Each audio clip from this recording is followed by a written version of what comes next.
অপূর্ব শার্লিন ফারজানা, এই জুটিকে আমরা একসঙ্গে নাটকে অনেক দিন পেয়েছি এবং খুব ভালো একটা কেমিস্ট্রি ছিল আপনাদের। এই জুটি নিয়ে একটি মন্তব্য করুন।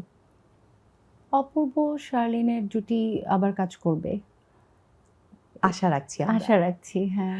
একটা সময় নাটকে আপনি ভীষণ রকম ব্যস্ত ছিলেন, কারণ যখন ইউ গট দ্য লুক থেকে আপনাকে আমরা পেলাম, তারপরে সময়টা কিন্তু খুব ব্যস্ত সময় গেছে। ফিল্মে এলেন, তারপর একটা গ্যাপ নিলেন। তো এখন কি আমরা ফিল্ম, নাটক, ওটিটি তিনটি মাধ্যমে আপনাকে সমানভাবে পাবো, নাকি এখানে আপনার কোনো আলাদা পছন্দের জায়গা আছে? ফিল্ম তো পছন্দের জায়গা, যেহেতু এটা পরিসরটা বড়, অনেক সময় পাওয়া যায়, চরিত্রায়নের সময় পাওয়া যায়।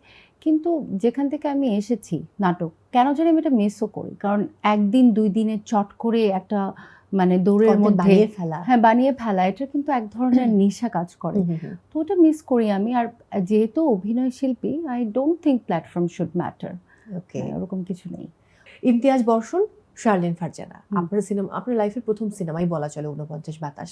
তার আগেরটা আমি যদি ওভাবে কাউন্ট না করি, তাহলে মানে প্রথম ফিচার ফিল্ম, সেখানে এই জুটিকে আমরা একসাথে পেয়েছি।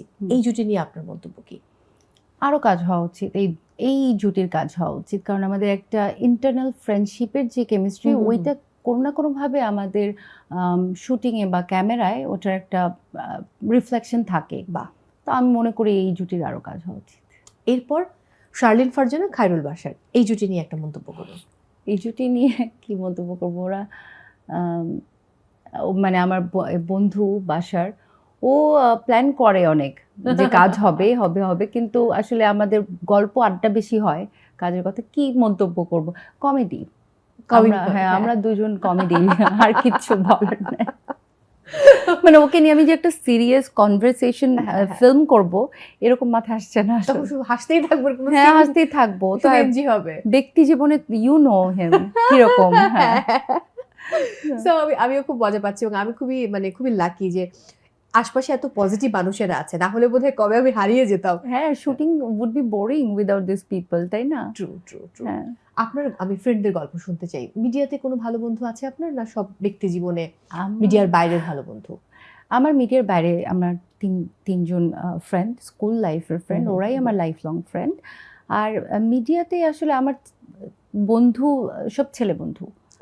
হ্যাঁ, মেয়ে বন্ধুর জায়গাটা আসলে সবাই ব্যস্ত হয়ে যায়, যার যার প্রায়োরিটিস সেটিং চেঞ্জ হয়ে যায়। আর ইউ নো আমাদের কাজে কত ব্যস্ত থাকতে হয়।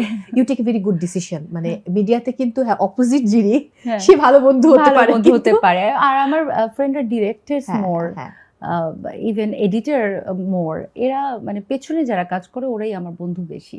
দারুণ ব্যাপার।